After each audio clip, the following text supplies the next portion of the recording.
What's going on, Bulls fans? Welcome into the Bulls Report. My name is Patrick Siepman, and coming up on today's show, the Bulls have apparently set their asking price for Zach LaVine, as it's a whole lot lower than most of us are hoping for. And then in the second half of today's show, I want to go over 4 affordable free agent targets for the Bulls this summer, as we know, they don't normally like to swing big, so I got 4 affordable options for Chicago. But before we dive into it, guys, if you want the Bulls to make a splash this summer, let's just keep getting the good vibes going. Just drop a like on today's video. I would really appreciate it. Also, just helps us get this video out to more and more Bulls fans. But as we know, the Bulls don't normally like to make moves. So if you guys want to send a message to the front office, just drop a like on today's show. All right, let's talk about it. Zach LaVine. Apparently, the Bulls have set their asking price for a LaVine trade, and it has dropped significantly. So this was coming from a mailbag that Casey Johnson did do. He works for NBC Sports Chicago, pretty tapped in with the Bulls. And somebody was just asking him, hey, what's going on with the latest round Zach LaVine? Well, this is what he had to say. He said, content may be the wrong word, and I do get the sense both sides are motivated to make something work this offseason. I don't think the Bulls will take an awful deal if it little materializes, but I do get the sense they're open to more possibilities than before. More to the point, I've reported before what their asking price was. All-star level talent, first-round picks, or both, and my sense, this is coming in from Casey Johnson, is that it has dropped significantly, and the Bulls have made this clear.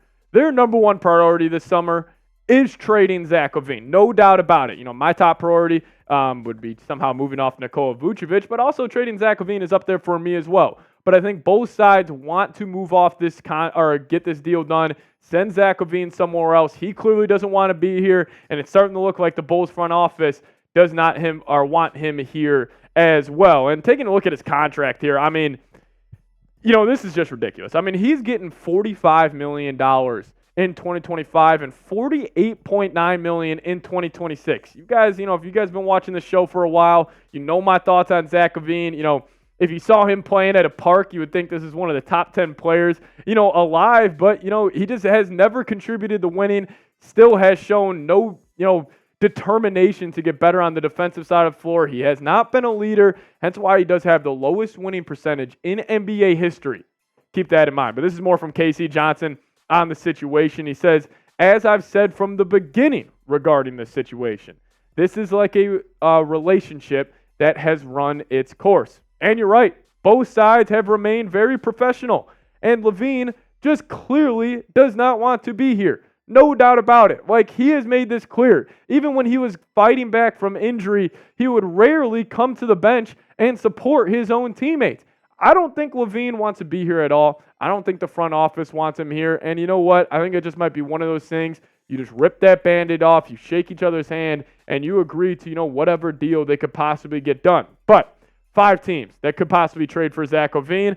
I think the number one option here in my top destination would be the Los Angeles Lakers. You know, personally, I think the Lakers are in a spot where, you know, they got to do something to give LeBron a reason to come back. And I think trading for a guy like Zach LaVine certainly does do so. But if we do just want to run through the list of 5 real quick, we'll get to the Kings here in a second. My man Joey producing the show. New producer here at Chat Sports. He's absolutely killing the game, by the way. But number 1, no doubt for me, is the Los Angeles Lakers. Number 2 would be the Miami Heat. Maybe they're viewing LaVine as that over-the-top scorer to get them over the hump. The San Antonio Spurs, I've made the connection of them trying to take advantage of Wemby's contract, similar to how teams in the NFL take advantage of a quarterback rookie contract. So I could see them being ultra-aggressive. We'll get to the Kings here in a second. But also the 76ers. Do I think they, you know, would go all in on LaVine? No. But I think if they get him for the right asking price, I could definitely see Philly, you know, wanting to get involved in the sweepstakes. But let's kick in the Evan Sidery. Here he is, very tapped in with the Sacramento Kings. That's why, you know, I think the Kings are a team to watch out for. But he tweeted this out Sunday or Saturday morning saying the Kings intend to shop the number 13 overall pick along with future draft capital to aggressively hunt a win-now piece. Harrison Barnes and Kevin Huerter are 2 players who will likely be dangled in trade talks all over the next month.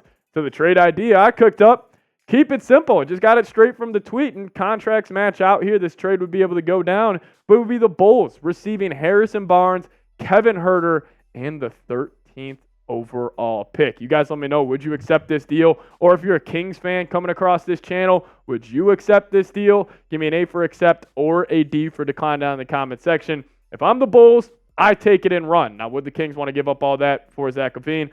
Who knows the answer to that? But let me know your thoughts down below in the comment section. Now, coming up next year on the channel, I do want to look at 4 affordable free agent targets for the Chicago Bulls, moves that could help them get better on the margins.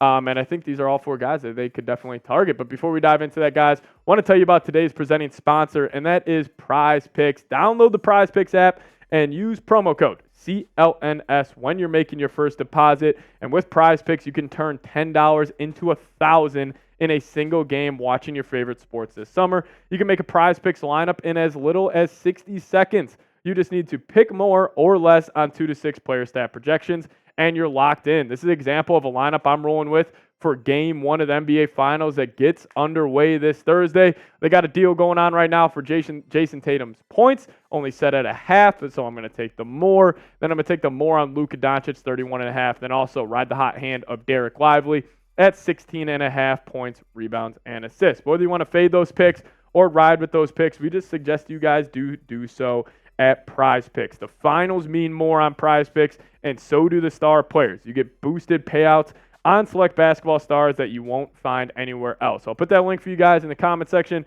and description of today's show. Check them out. PrizePicks. Pick more, pick less. It's daily fantasy sports made easy.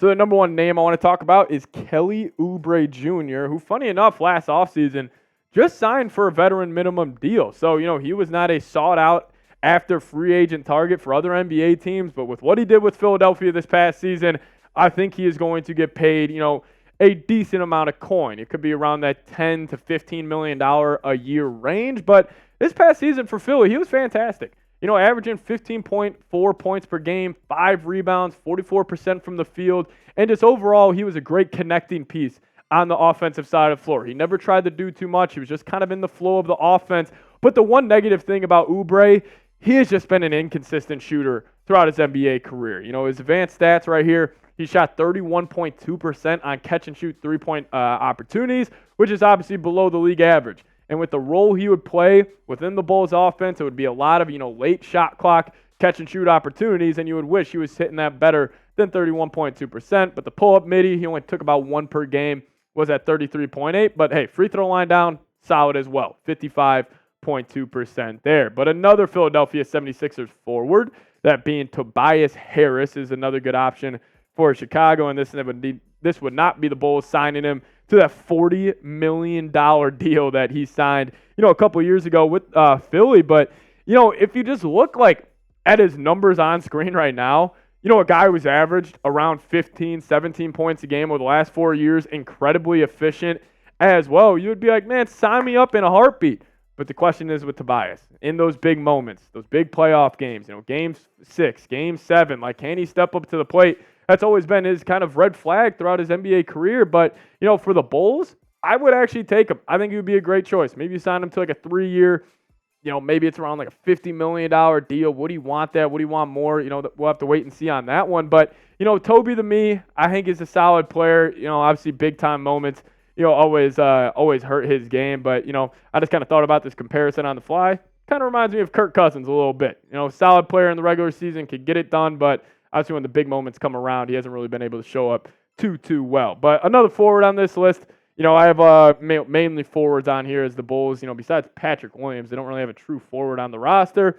But it's Villanova Wildcat Saddiq Bey. And personally, he is one of my favorite players in the NBA. I just love what he does on both sides of the floor. The three-point shooting percentage did go down this past season, which was a little concerning considering I love his jump shot. He's got a very consistent release at the top of his jumper. And, when I talk about shooting with a bunch of these guys, it all matters. The form can be junky, the form can be a little off, but as long as you get to the same release point every single time, that's what matters the most. And Saddiq Bey is a prime example of that. But, shooting numbers were down this year, but he's still very, very effective. And Bey would be my top choice, no doubt about it. If I had to say out of all, affordable free agents for the Bulls, I would take Saddiq Bey out of all these guys. because of what he does on the defensive side of the floor, because he can be that connecting piece offensively, and he can still develop. And also, if you guys have noticed, Villanova players in the NBA have just been working out a little bit better than any other school. Look at the New York Knicks, for example. They just play a winning brand of basketball. Shout out to Jay Wright for that one. But let's get to a Milwaukee Buck now. Malik Beasley, who is coming off an absolutely great year. This was his best shooting year of his NBA career. He was one of the best corner three-point shooters in the entire league last season.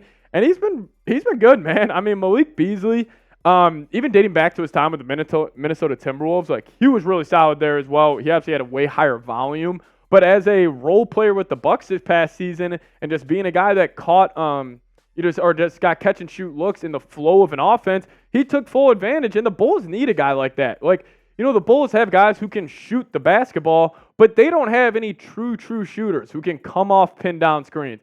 Can set their feet, rise up, hit a jump shot. Malik Beasley is that, and he has really turned his career around into being one of the best catch-and-shoot guys in the NBA. Shot 42.4% this past season on catch-and-shoot three-point opportunities. Absolutely fantastic. Even took a pull-up midi a game, and he shot that at 48.1%. But, just seeing the development of his game throughout his career and just really the player he has become, he does it on both sides of the floor and just a great knockdown shooter. I think he has turned himself into one of the better role players in the NBA. But you guys let me know. Name a free agent you would want the Bulls to sign this offseason. It could be one of the four we named, or it could be a bigger fish out there in the market. You guys just let me know who you want the Bulls to sign. And as always, guys, make sure you are subscribed to the channel. If we get any more rumors, news around your favorite basketball team, we'll have a video for you guys ASAP. So hit that sub button, lock us in, and we'll see you guys next time. Go Bulls.